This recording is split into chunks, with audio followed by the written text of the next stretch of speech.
All right, shalom, shalom, shalom, peace, and welcome to another episode of Messengers of the Covenant, MOTC Library Chronicles. All right, all praise, honor, and glory to the Most High, Why Yahweh Shai. This is the third episode. We're going to continue on in the line of must-have books for Israelites. If you are an incoming Israelite, just coming into the knowledge of the truth, trying to figure out what books or what accompaniments should you be searching out and researching and trying to add to your arsenal, we'll be going over books that you need to have. All right. So if you check the first two episodes, you'll see some of the books that was uh, rec- um, I'm calling them must-haves. All right, I'm calling them must-haves. But this is where you want to start building up your library, man. For those that are really interested in true studying, scholarship, or whatnot, we're going to be covering a vast amount of different books, different studies, areas of study. The scriptures say, man, blessed is he that readeth. You can't get no blessings unless you read. And as a disclaimer, let me make sure that we quote the scripture as usual. All right. Hopefully everybody's doing well, man. And you hit that like button on your way in, man. Wipe them feet. You know the rules. Nothing's changed. We might not be doing don't shoot the messenger, but the house is still the house. The rules still remain. You dig what I'm saying? So show some show some love for your brothers, man. Hit that button for me. All right, let me share this with you. As usual, Isaiah 34:16. Let's be clear.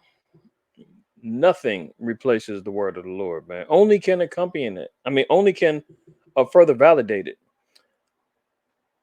Isaiah 34:16. Seek ye out the book of the Lord and do what? Read. Read. I know. I know. I know.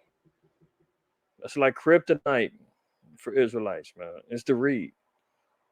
We've been so conditioned, man, not to read, to lack off on interest in wanting to study. Happens to the best of us. But you have to start applying knowledge through reading, through learning. That's the only way you can get it, right? Revelation 1 and 3 says, blessed is he that readeth. You cannot get blessed if you don't read. You got to apply some time in your day, your life, your week, whatever. You know, Stop scrolling through Instagram and stop scrolling through. Some of our people be spending an hour watching YouTube and Instagram shorts. You could be applying that hour reading or studying, getting some information welded into your brain rather than looking for laughs and looking for trends and looking for some scandal and some drama or whatever. All it takes is a little bit of time out your day, out your week. However, you can plan it out. Try to do a little bit of reading, right?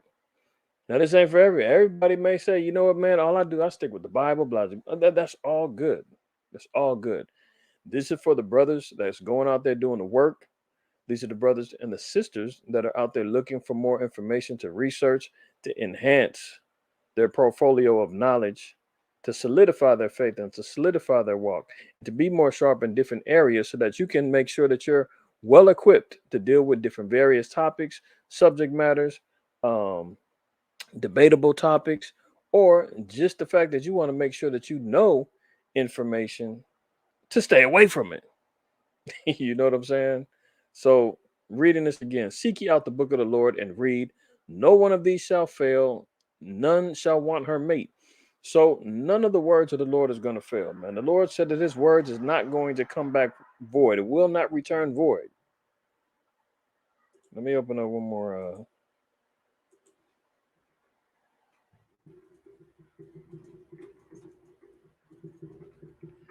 I guess in Ezekiel, I believe. No, Isaiah 55 and 11.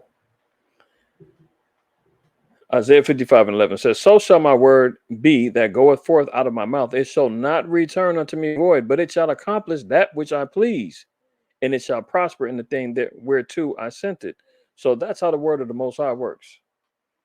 When it gets put out there, it does not matter brothers.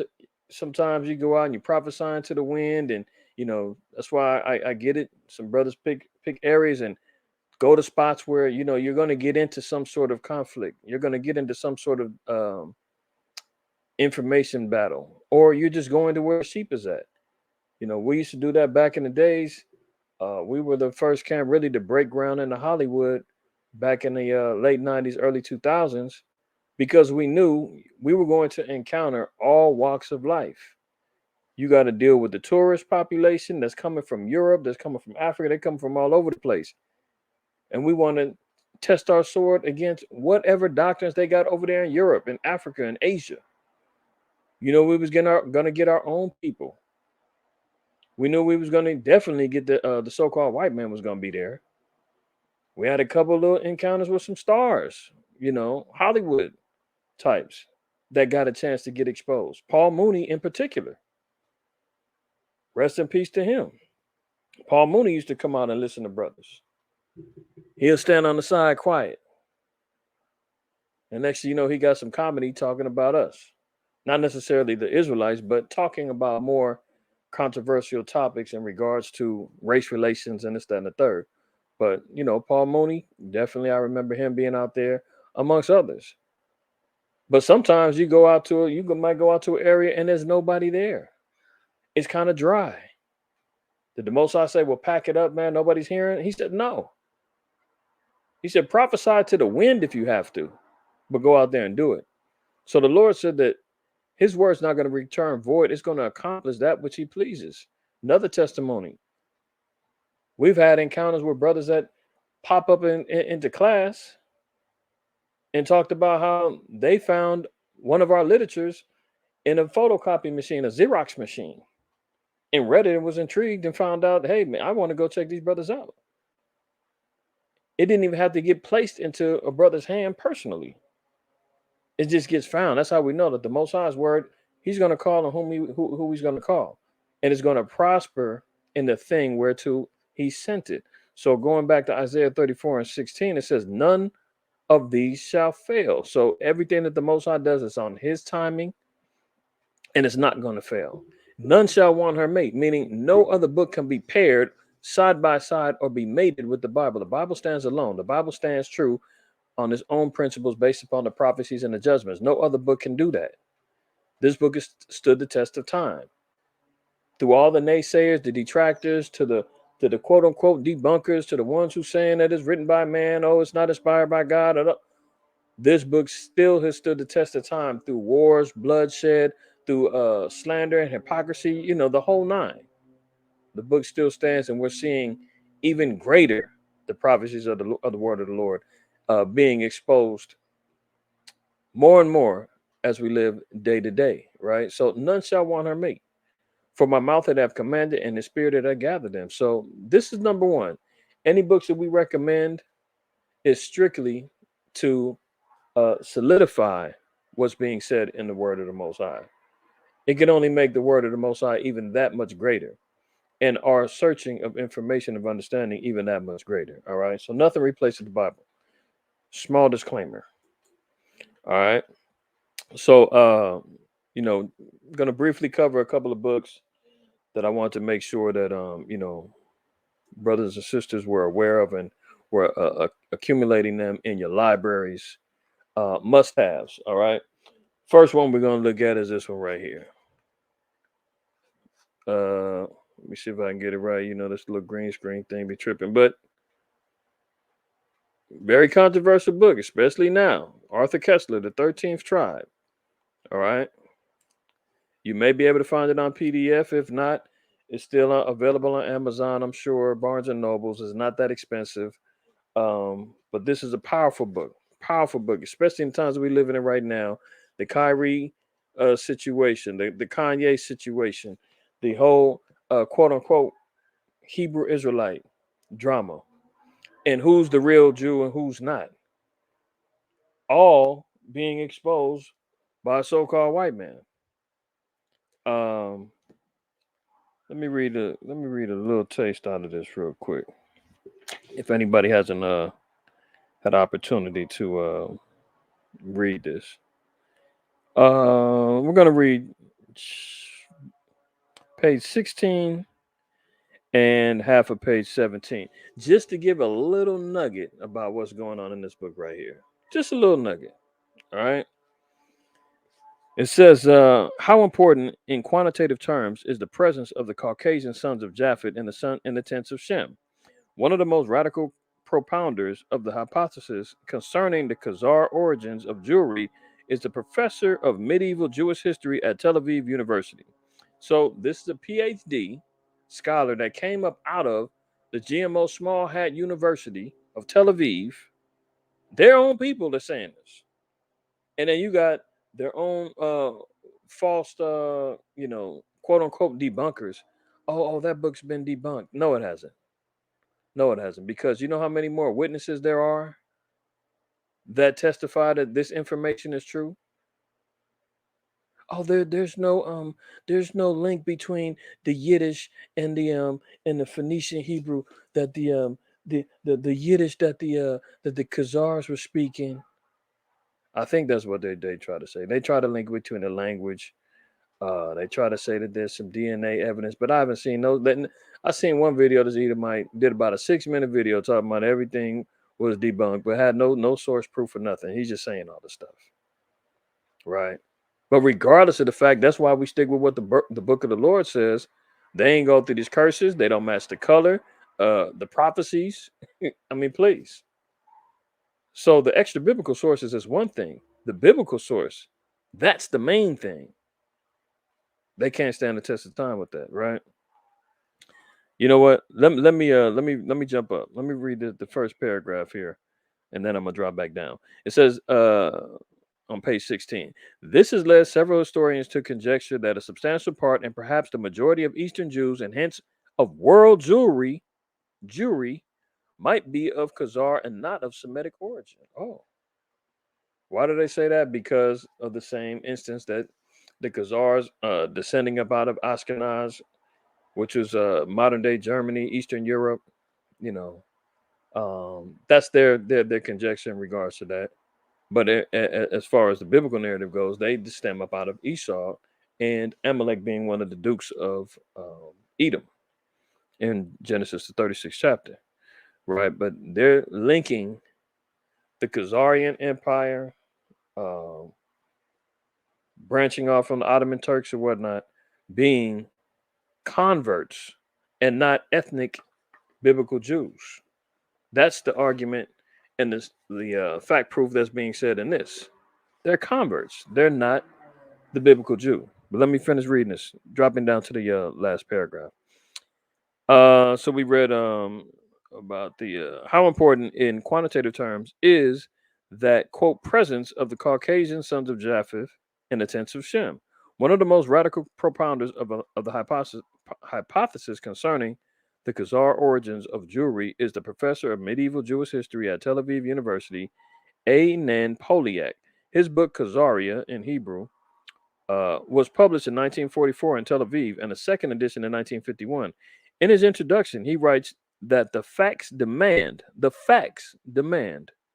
Now, mind you, again, this is a professor of medieval Jewish history, A.N. Poliak.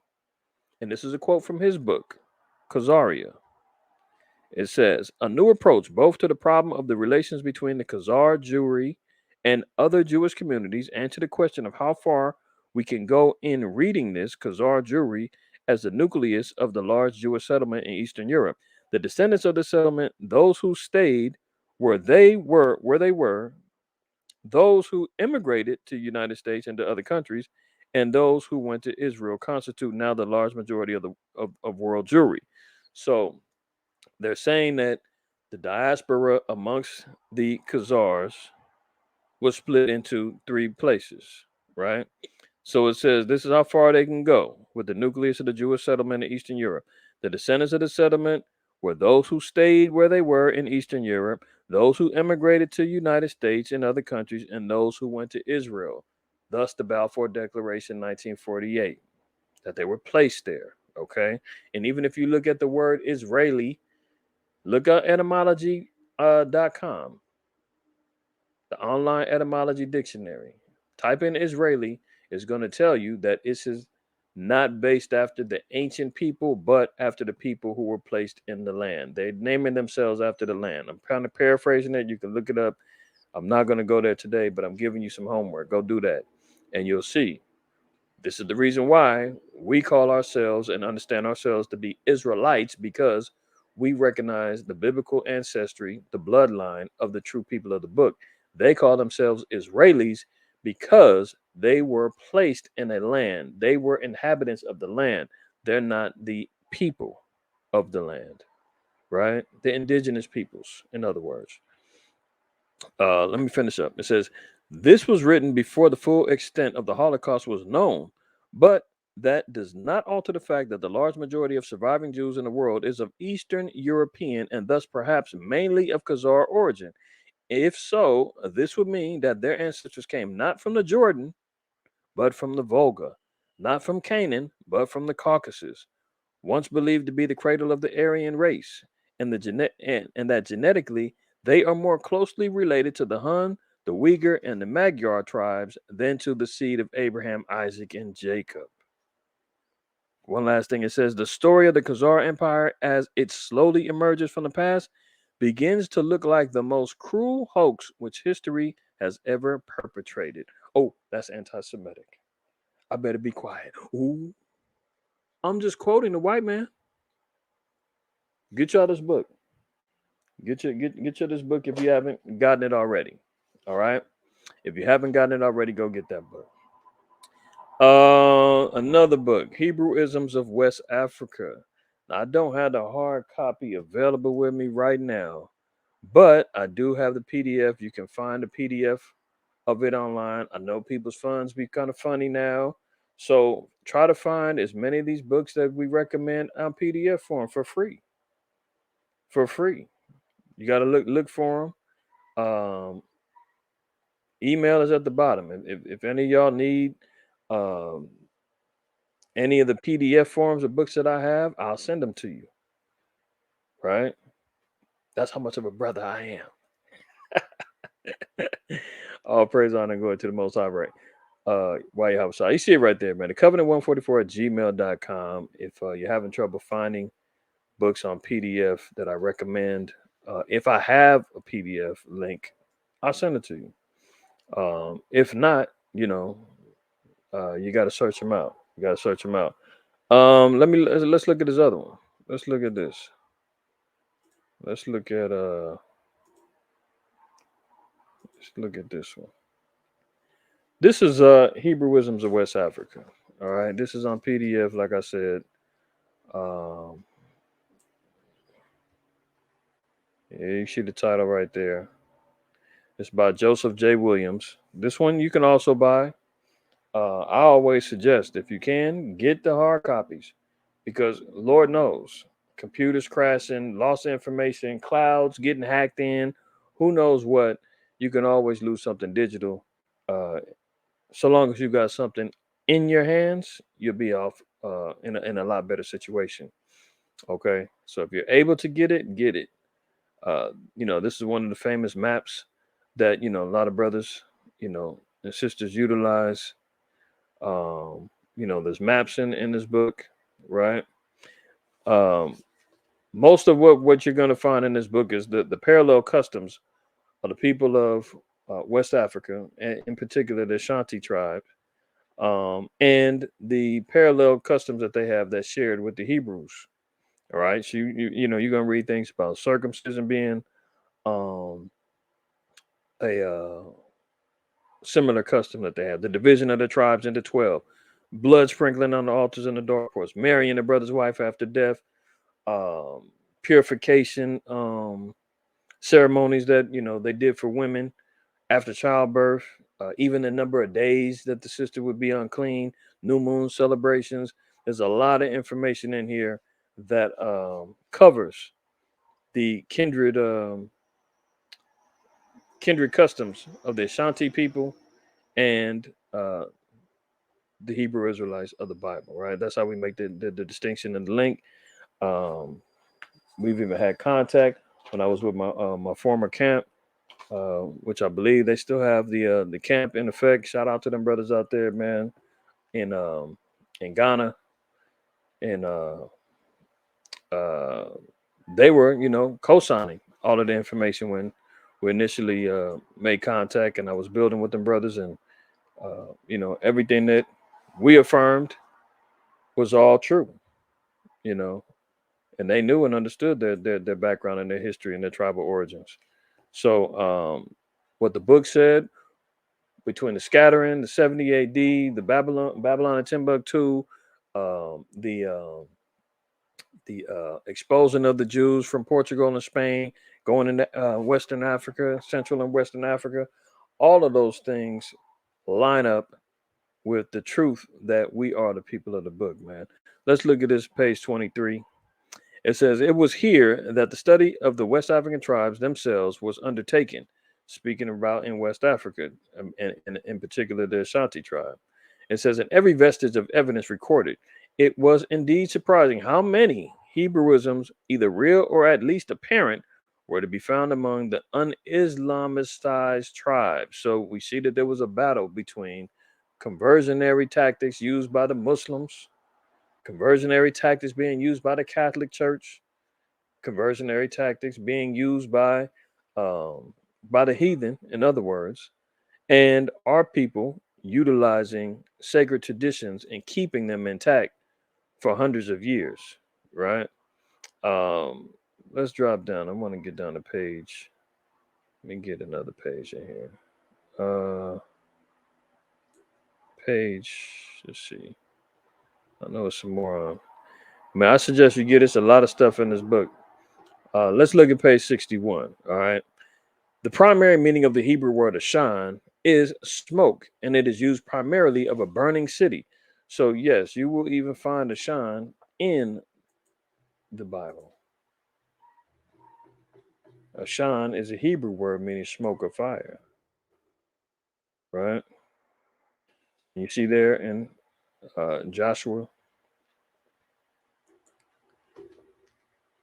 15:42, you're talking about lands of Canaan,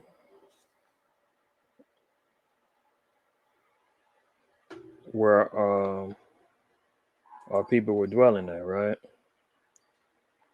Let me see. Do I got my blue letter? Let me switch up on my blue letter just so we can look at that one real quick to confirm what's being said.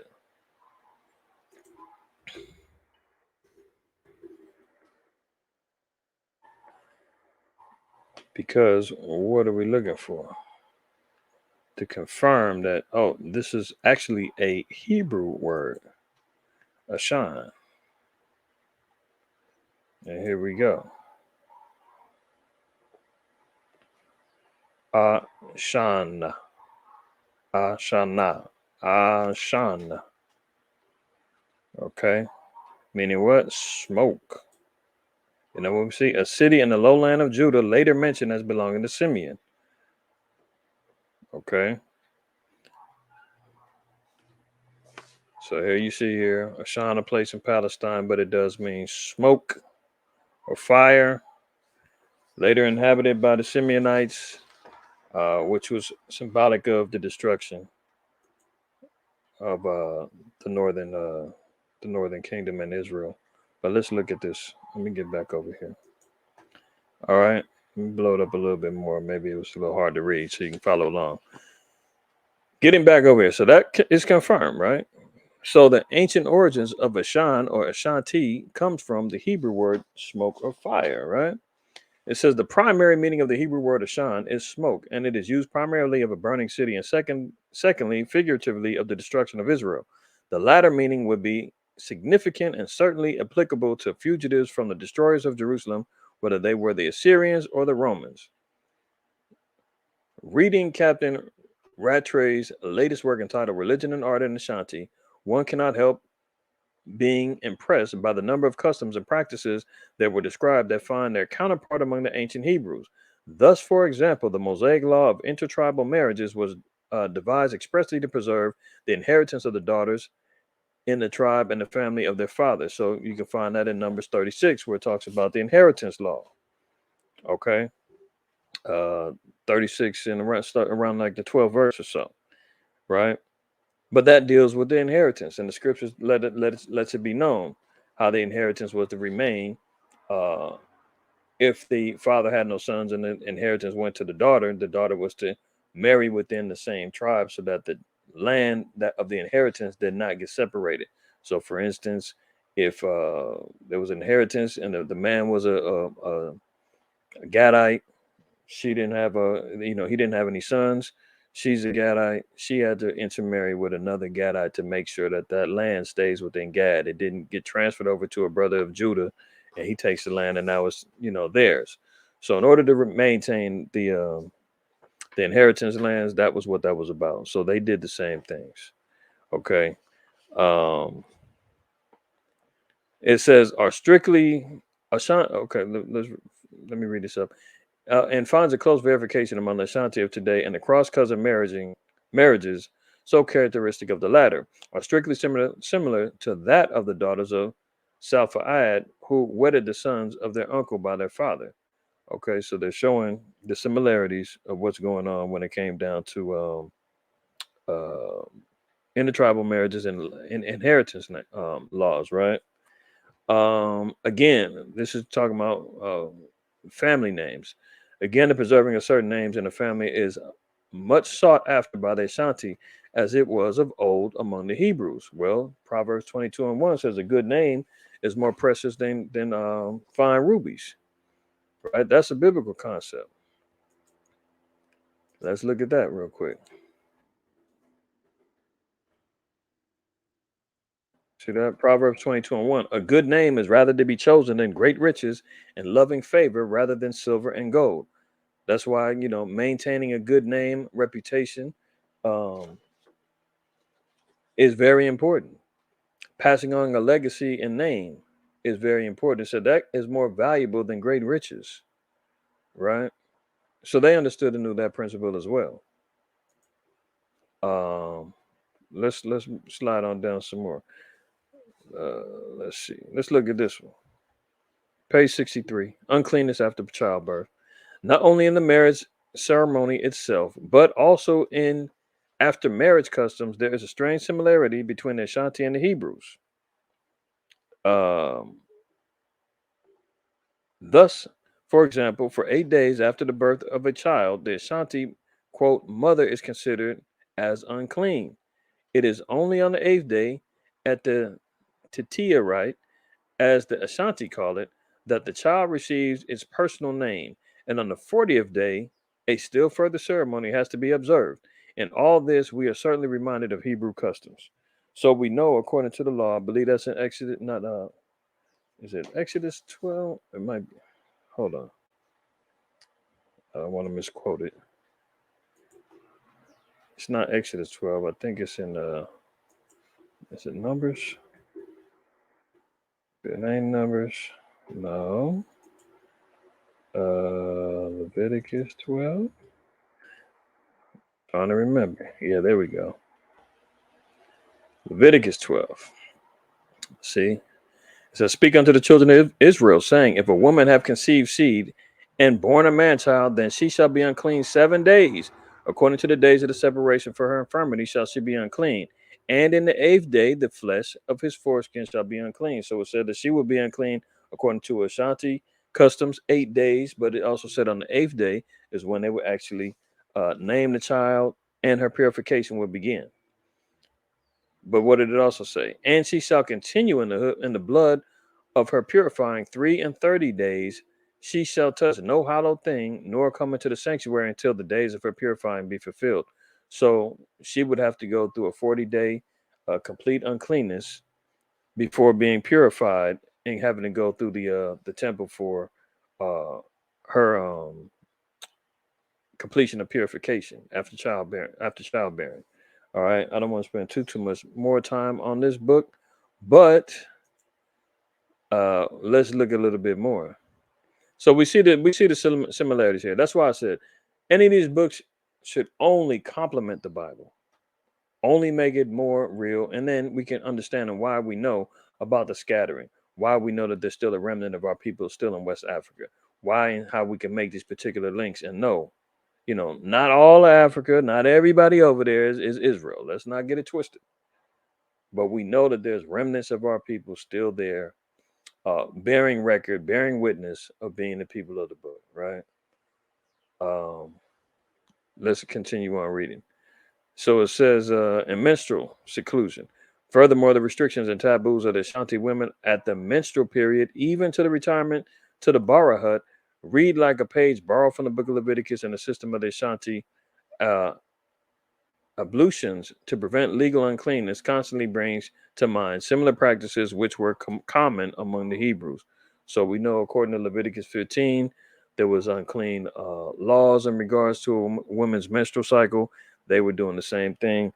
There's a lot more that we can go into within this book, but I just wanted to give a couple of little nuggets, man, so y'all can, be intrigued enough to go out there, purchase it, and do your own reading and studying from that particular book, right? Lastly, this one is also a must have. This one also is a must have. Many of us are familiar with and know about the historian Josephus. This is also a must have. Again, Josephus isn't completely all sound doctrine. I mean, we always say the expression chew the meat, spit out the bones. So everything that he's got in there is not completely 100 as far as information is concerned. But he is a documented, noted um, primary source that many scholars and historians utilize. So there's no reason why we shouldn't consider the works and the readings. There's a lot of good information, a lot of good history within this book. Ooh, Salaki. Within this book that is worthwhile in reading. The things that we can correlate and correspond with the scriptures, we got to take that as sound doctrine. If there's some other things in there that's unfounded, then we got to leave it alone.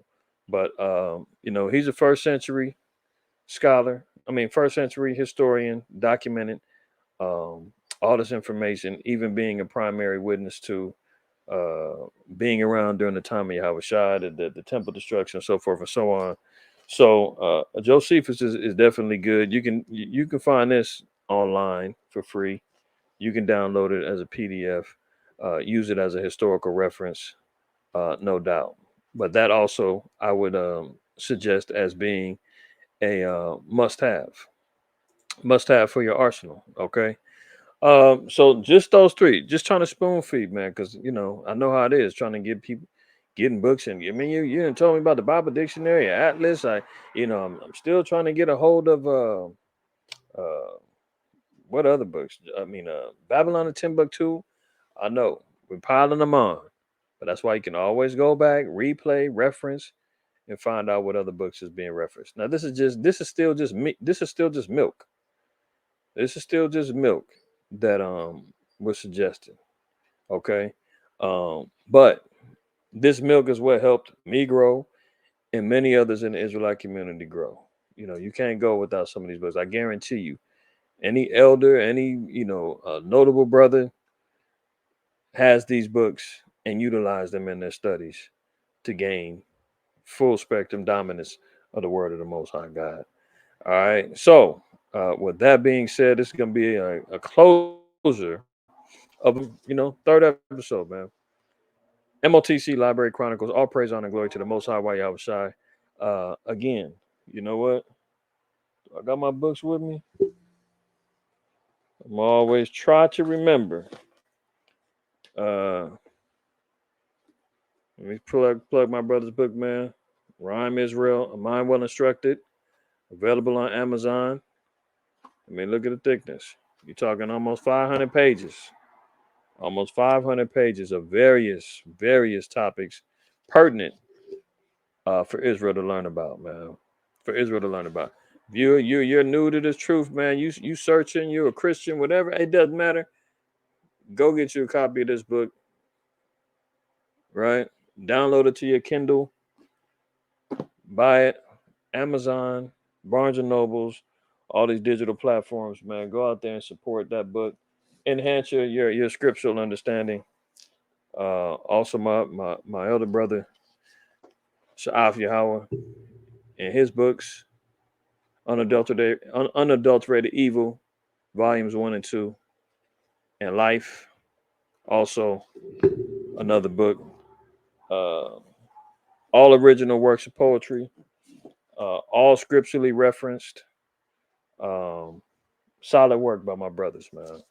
So, just trying to do my part to help put that out there, man, and support, other brothers out there and that are putting in work and time and diligently trying to offer up more avenues for Israel to wake up, man. So whoever they may be, I may not be aware of them, but if you do, man, support them brothers, man. As long as it's about the truth, man, it's verified by the scriptures, and you know, it's gonna help you learn. Get that, because you know what I say. Hey, I'm just a messenger. Get the message. You dig what I'm saying? So, with that being said, man, all praise, honor, glory to the Most High, while y'all was shot, man. Y'all have a blessed evening. Most High permit. I'll see y'all again on the next go round. Shalom.